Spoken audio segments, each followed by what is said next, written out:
কিভাবে লিখলে আর্টস থেকে ভালো মার্কস পাওয়া যায়, আমি কিভাবে A+ তুলবো, কিভাবে ভালো করব, আর যদি আমার ভালো করার ইচ্ছা থাকে আমি কিভাবে করব।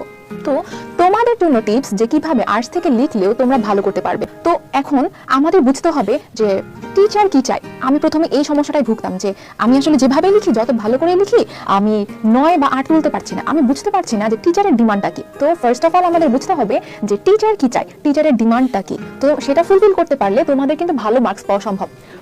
প্রথম টপিক বা প্রথম টিপস হলো focus the main point of the question.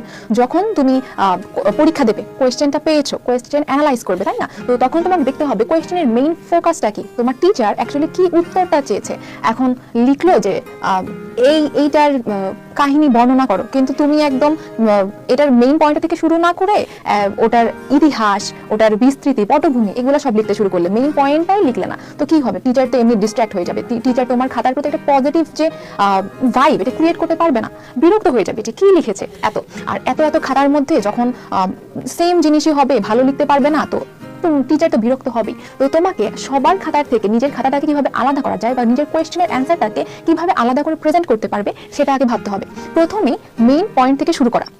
একটা কোয়েশ্চেন করলো, সেই কোয়েশ্চেনের ডিরেক্ট অ্যান্সারটা আগে দাও, তারপর সেটা ডিসক্রাইব করা শুরু করো। তাহলে কি হবে, কোয়েশ্চেন টিচার তো প্রথমে ফুল কোয়েশ্চেনটা পড়বে না, রাইট? ফুল তোমার অ্যান্সারটা পড়বে না, তোমার প্রথম লাইনটা থেকে শুরু করবে। যখন দেখবে প্রথম লাইনে তুমি অ্যান্সার দিয়ে দিয়েছো, তো বুঝবে যে না, আচ্ছা পড়াশোনা করে এসেছে, তাহলে সে জানে যে উত্তরটা কি। সে প্রথম লাইনে উত্তরটা দিয়ে একদম ক্লিয়ার একটা কনসেপ্ট ক্রিয়েট করে ফেলেছে।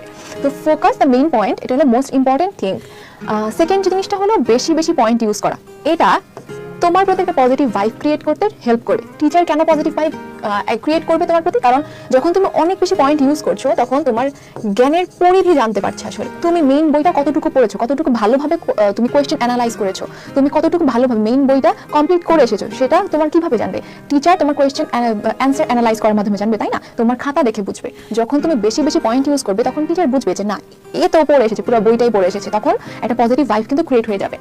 তো এইটার পরে হলো পয়েন্টগুলো ডিসক্রাইব করা। এখন আর্টসে ভালো করার অন্যতম উপায় হলো পয়েন্ট ইউজ করা। বেশি পয়েন্ট ইউজ করতে হবে, দেন পয়েন্টগুলো ডিসক্রাইব করতে হবে, যে পয়েন্টগুলো ইউজ করেছো সেগুলো ডিসক্রাইব করবে। ফোর্থ হলো কালারিং পেন ইউজ করা। কালারিং পেন ইউজ করলে হাইলাইট হবে। যখন তুমি পুরো খাতাটাই, তোমার পুরো কোয়েশ্চেনের অ্যান্সারটাই কালো কলম দিয়ে শুধু লিখছো, তখন আর কি কোনটা তোমার মেইন পয়েন্ট, কোনটা তোমার মেইন ফোকাস, সেটা আসলে বোঝা যাচ্ছে না। যখন তুমি কালারিং পেন ইউজ করে মেইন পয়েন্টগুলো হাইলাইট করবে, তখন কিন্তু টিচারের সহজে বুঝতে পারবে যে টিচার যে কোন বিষয়টা তুমি বেশি এমফাসাইজ করেছো। এত খাতা পড়বে, সব লাইন তো পড়া পসিবল না, তাই না? তো তুমি তোমার ইম্পর্টেন্ট জিনিসগুলোকে কালারিং পেন দিয়ে হাইলাইট করবে, যাতে টিচারের বুঝতে সুবিধা হয়। আরেকটা হলো লেখা স্ট্যান্ডার্ড করা।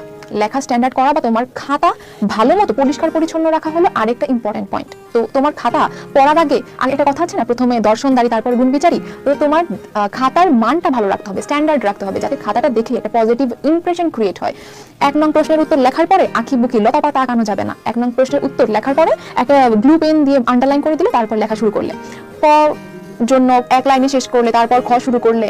লেখা স্ট্যান্ডার্ড করা এবং প্যারা ইউজ করা। একটা কোয়েশ্চেনের জন্য যখন তুমি গ বা ঘ শুরু করছো, ডিফারেন্ট প্যারাতে ভাগ করে কোয়েশ্চেনের অ্যান্সারগুলো করা, সেগুলো তোমাকে বেশি মার্ক পেতে সাহায্য করবে।